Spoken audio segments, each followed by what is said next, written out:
just move on.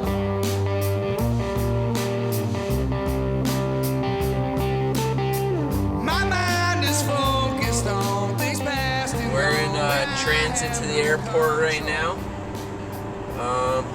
Headed out west, out to Utah, and then over to Nevada. There, my good friend Mike Miller did a bunch of fundraising and collected money to send me to Pahrump, Nevada. Me and my friend Matt, who are meeting out there, we're going out there to go looking for this guy that went missing about 5 months ago. Pete was his name, and he went missing into the desert, and Matt and I can hike really far and fast, so we're going to kind of see what we can find out. That's why Mike hired us. It's all for Pete's sake.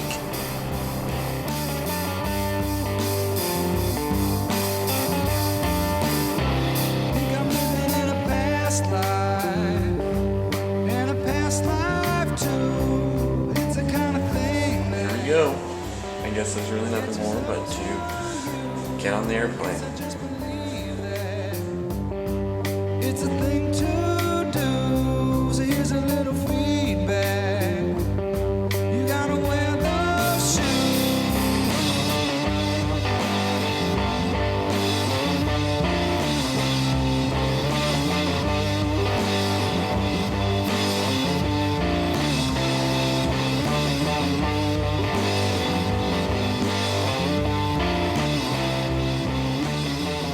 Why are you hooting and hollering? We're in Vegas, and we're going to Pahrump, to the mountains. God, I love doing shit. Oh man, we're ready here. We both got light packs. We're both looking at plenty of mountains. We're feeling it. What's your next mission? Oh, food, naps, getting to Pahrump. Yeah, that's probably the biggest one. The locals don't even know how to get there, so we're kind of a little, yeah, we'll see what happens. Here it goes. Vegas, baby. Please, no. Are you sure? Yeah, I'm pretty sure. Resorting to eating the pine cone, huh? Yeah. We're having fun. I have blisters already. All this concrete walking. Most important thing, man. Most important thing. What? When out in the backcountry, you gotta make sure your feet stay dry, Goose. Yeah, dude, we are in the wilderness. Yeah. Let me tell you Let me get a what. better angle here. Look at all those trees. Here we are at the camel renting location.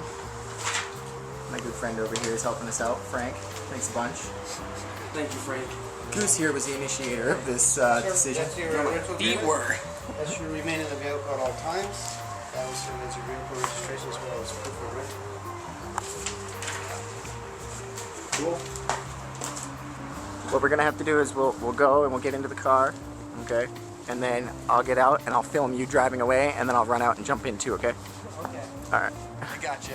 Yeah. We'll put all that what you just said. All right. So as it turns out, we're about 4.5 hours retarded. 4.5 hours retarded. But we're back on track, and we're finding our way to a map store. Yep. Luckily, we've only wasted $40 on storage units Yep. and other bullshit. Oh look, there's a stratosphere. Hey, hello stratosphere. Look at that needle. Alright, we're driving. We're approaching the outer city limits of Pahrump. That's the city over there. I guess here we go. Wild adventures.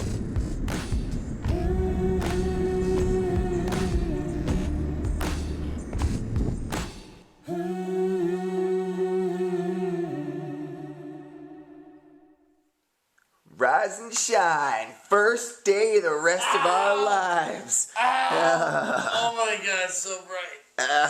Gotta do it. Gotta do it. It's eggy time, my friend. time. Doing good. We just finished up some breakfast. Spoke with Sam one more time. Gonna head out and update this map so that way we can get a much clearer idea as to the open spaces out here to kind of focus the area inward and work our way outward. And eventually start making our way up and out here to walk towards the edge of town. And then we have the vast abyss. It's game time. So why are you carrying your knife on you? Because there's a lot of sketchy people that shoot at people when they go walking in backyards, apparently. However, we shouldn't be concerned. Sam says he does it all the time. Alright, here we go. We're going to start off heading towards the water towers. We found a trail that leads away from his front door.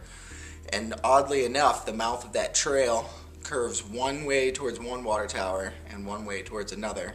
Then we're going to start with the northern route because it's the most clear and it's the most likely place for somebody to go who wouldn't want to walk on roads. Here we go. That's the trail.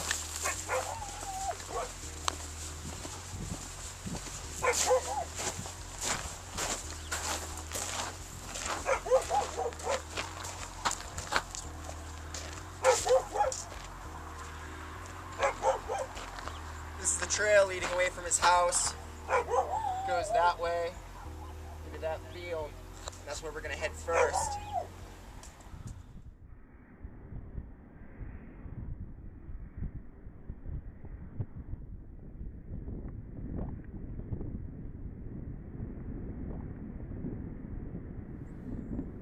Desolation, to say the least.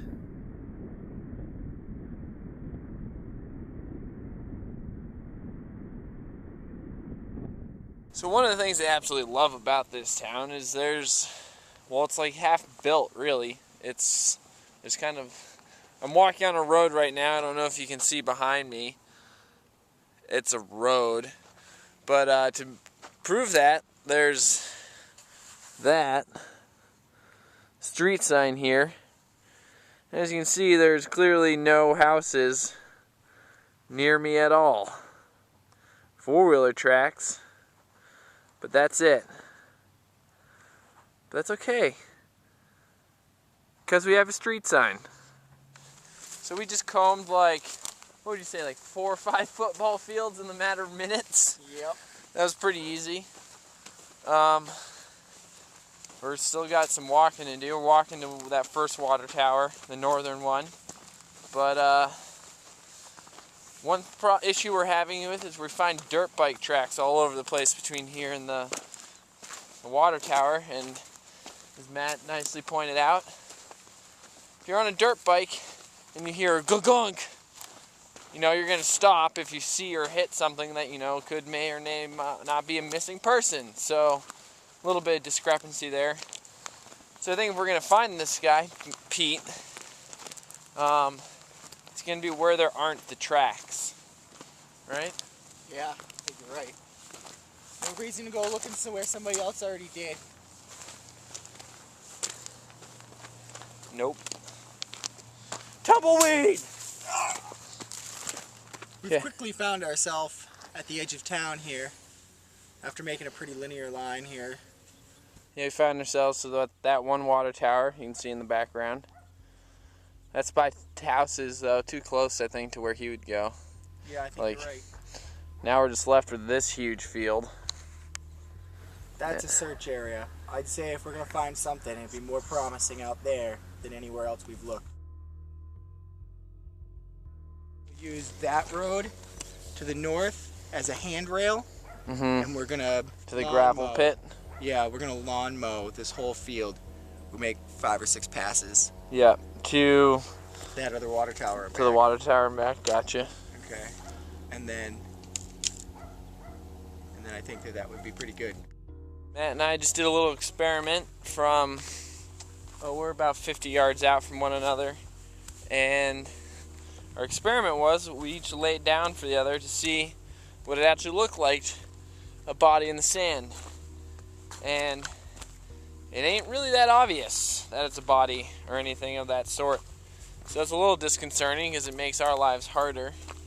We have to actually really use our eyes now because it's not going to stick out, unfortunately. Goose and I have swept quite an area. You can see here everything from those trees way off in the distance. You see them there now. All the way across that whole line to those trees way out in that distance. Past that tower and all the way to the road that follows the edge of the town. So we've covered all that already. We've got a lot to go. This is a beautiful landscape. No matter how desolate and isolated and solitude there is.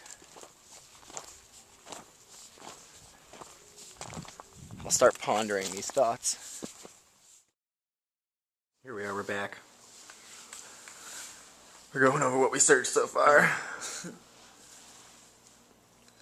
Conversion table. Large area. Unless you look at it on a map. And then it looks wicked small.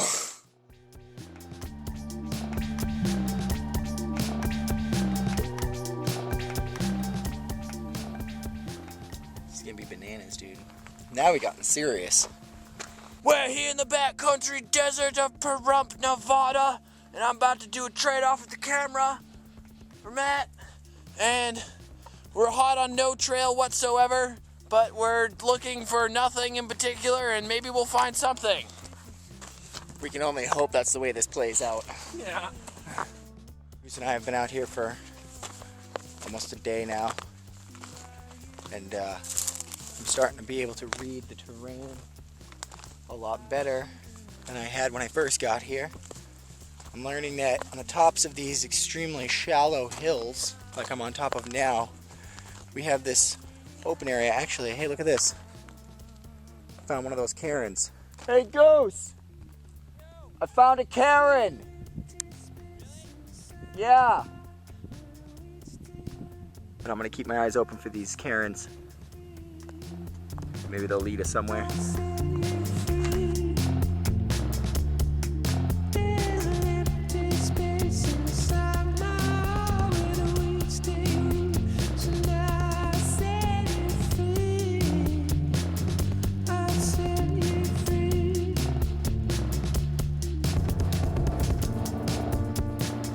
What worthy causes are we actually walking around these places for? For example, this desert, we could be missionary walkers for anyone really knows. But are we a missionary of a church? No. What are we a mission of? Life? Life, dude. Dude, look at that.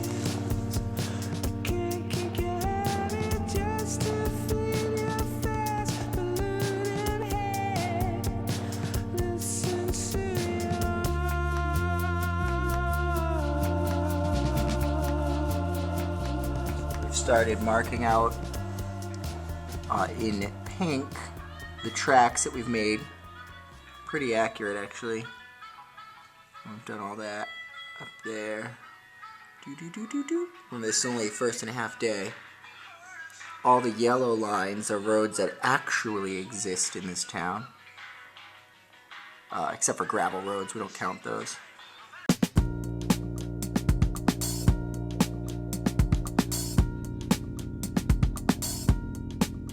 Look at it. It's so tiny. There's absolutely nothing. They're so easy to find everything in that field. It's just totally not small whatsoever.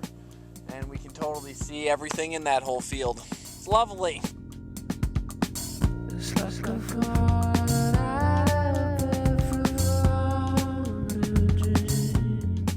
One of his big goals, a big journey for him, would have been to walk out to that water tower out there from his house. So this would have been the path that he'd take. We're going to on a journey now. We'll probably try to grid all the way over to those houses from that tower and back. Looks like we got the rest of the day planned out. It's almost like a big crapshoot trying to figure out left to right, you know? Because left becomes right sometimes out here. and vice versa. But all we can do is kick our feet and pray that the mountain spirits will guide us.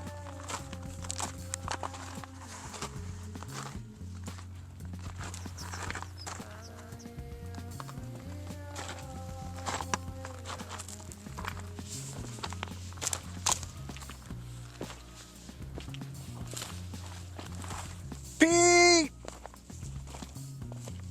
Pete! Pete! Pete! Whenever anybody who loves the outdoors as much as Goose and I do, you just can't help but feel for people, you know? You just can't help but feel a little compassion for the person who came out here with all that love, and Mother Nature took all that love. So the least we can do is wander around and blister up our feet and face because of the rock and the sun, and hope that we can do something. Oh, I see something over there. I'm gonna go a little bit off the line just to see what's going on. Anytime we see something blue, we were hoping it's his backpack. We were told that he was always carrying a school bag style blue backpack. So that's not a backpack, it's a blue balloon. Now Goose and I are painfully aware of this desert heat. And the day that Pete went missing, it was 110 degrees out. Apparently it was 100 degrees by 7 o'clock in the morning or something.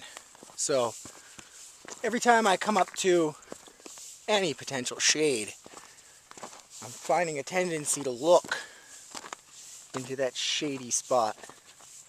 Because heat stroke would have happened quick, but he would have enough time to respond, find his way into one of those little shady spots.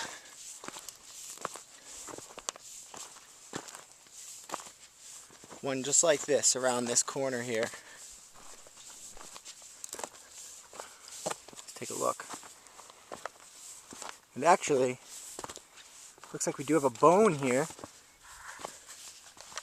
That's surprising. Any more remains?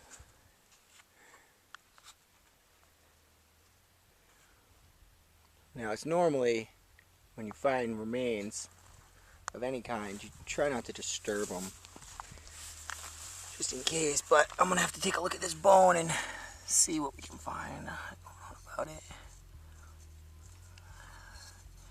I'm noticing that this is clearly cut with a saw, as is this spot here. So this isn't human. We can only hope it's not human, because if it is, that was a bad day for somebody. Here we go. I found some more bones. Now these bones, these don't look like they were cut with a saw. Actually, see, there are several of them here. Maybe these two go together. Let's take a peek. You know what? They certainly do. I'm gonna let Goose know about this. Hey Goose!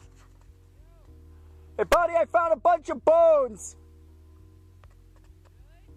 Yeah?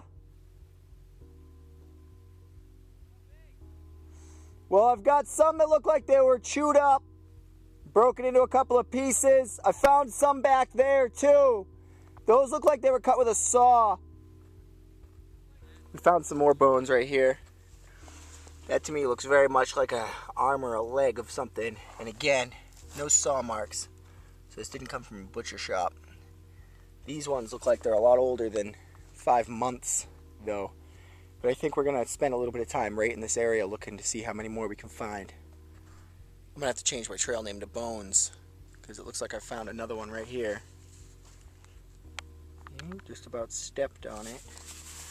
I don't know what the heck it is, but it's a something, all right. It's a something. I'm not going to touch this one because now we're starting to find more and more every day, so I don't want to disturb it. I think it has, looks like a break, not so much a cut. That could be a, I don't know, a rib or something. But we got one more right there. There's a couple more. You're about to step on one.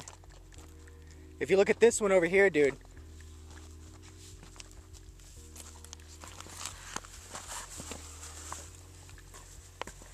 Check it out, dude. It's like the other end of a leg or something. Like an arm bone. Look at that.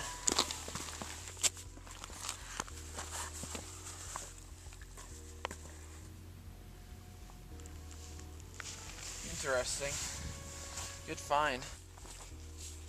So we're hoping for a femur, or maybe a skull or a jaw, something that could be used as an identification. We're gonna keep looking here. We're relatively hopeful. It turns out that Pete was a pretty short guy, from the information we just gathered. So, but the plot thickens and the sun is dropping. So we'll just keep looking here. Just keep wandering the desert. Goose has talked to his buddy who used to work with cadavers and what have you. And he confirmed that that bone was big enough for a 5'3" person to belong to it. So we're gonna keep this as a pretty hot spot. I think I've gone east.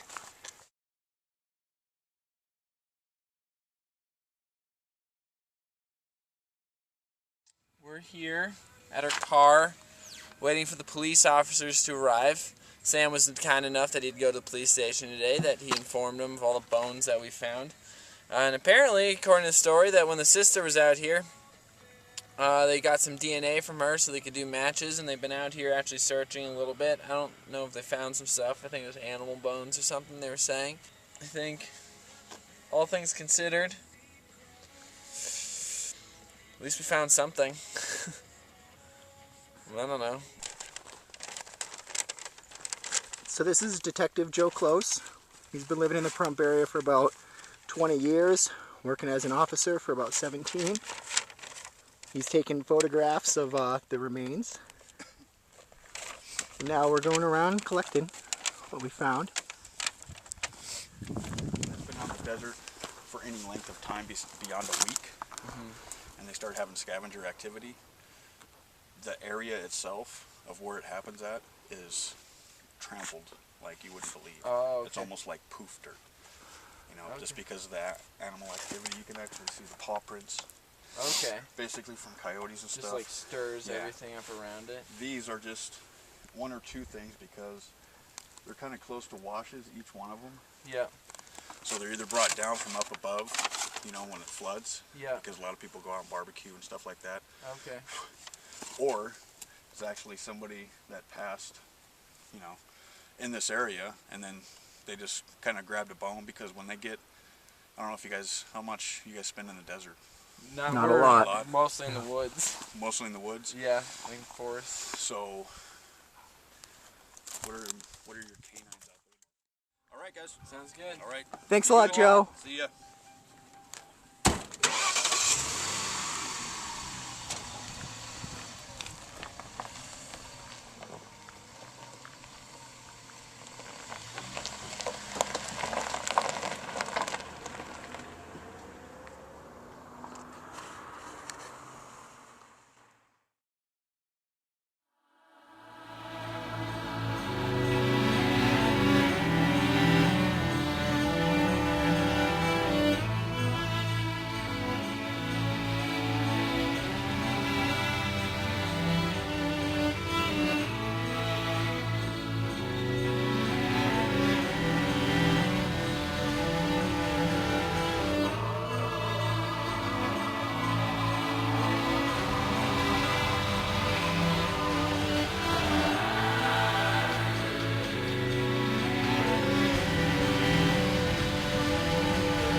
I wonder why that guy liked these mountains so much.